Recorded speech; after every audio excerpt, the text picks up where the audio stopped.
Halo teman-teman, di video ini saya akan memberikan reportase tentang Pulau Gili Trawangan. Pulau Gili Trawangan terletak di Nusa Tenggara Barat, berdekatan dengan Lombok. Pulau Gili Trawangan merupakan pulau terbesar dari Kepulauan Gili. Dua pulau lainnya adalah Gili Air dan Gili Meno. Pada liburan akhir tahun, saya dan keluarga memutuskan untuk melakukan perjalanan ke pulau ini karena pemandangan pantai dan bawah laut yang indah dan bersih. Di Gili Trawangan juga tersedia banyak kegiatan yang bisa dilakukan, sehingga kami tertarik untuk berlibur ke sana. Untuk menuju Gili Trawangan, kita harus menggunakan pesawat ke Lombok. Kemudian kita dapat menggunakan speedboat untuk mencapai pulaunya.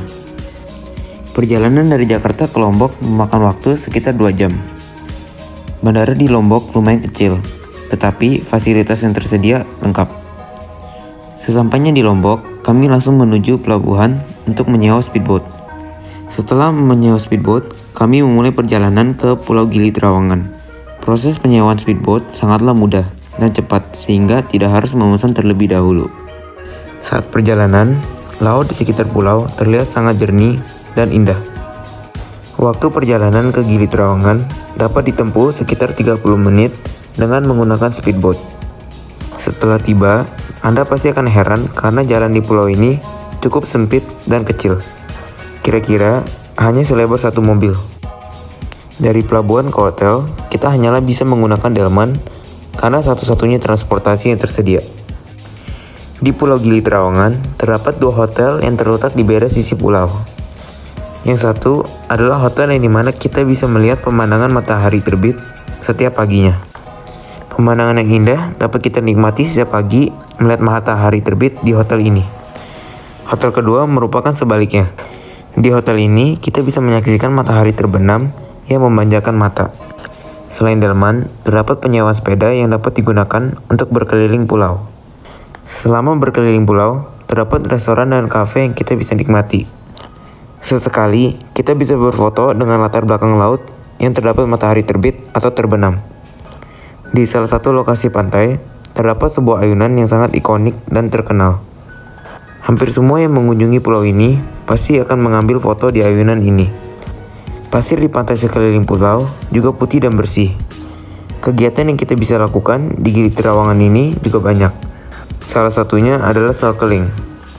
Untuk melakukan snorkeling, kita harus menyewa lagi perahu kecil untuk ke salah satu lokasi yang pemandangan bawah lautnya sangat indah. Saat saya snorkeling, saya dapat melihat flora dan fauna bawah laut seperti terumbu karang dan ikan-ikan. Terumbu karang yang saya lihat sangat menakjubkan dan berwarna-warna. Berbagai macam makanan tersedia di restoran dan kafe-kafe. Salah satu makanan khas yang paling terkenal adalah ayam taliwang. Saat saya berlibur di pulau ini, saya dapat melihat banyak turis dari mancanegara yang juga berlibur di surga kecil ini. Penduduk asli pulau ini juga terkenal sangat ramah dan selalu menjaga kebersihan. Berikut adalah testimoni dari seorang vlogger terkenal yaitu Kevin Hendrawan yang berlibur ke Gili Trawangan. Tiketnya, makanannya semua di sini kayak reasonable, dan yang aku alami sebagai turis lokal di sini harganya itu nggak dipukul, nggak dimahalin. Dan aku nggak ngerti apakah dipukul atau dimahalin, tapi masih reasonable dibandingkan dengan Bali misalnya. Nah, kalau buat aku sendiri juga sangat nyaman di sini karena di beberapa tempat wisata biasanya para penyedia jasa ini suka nawarin yang kayak Mister, Sir.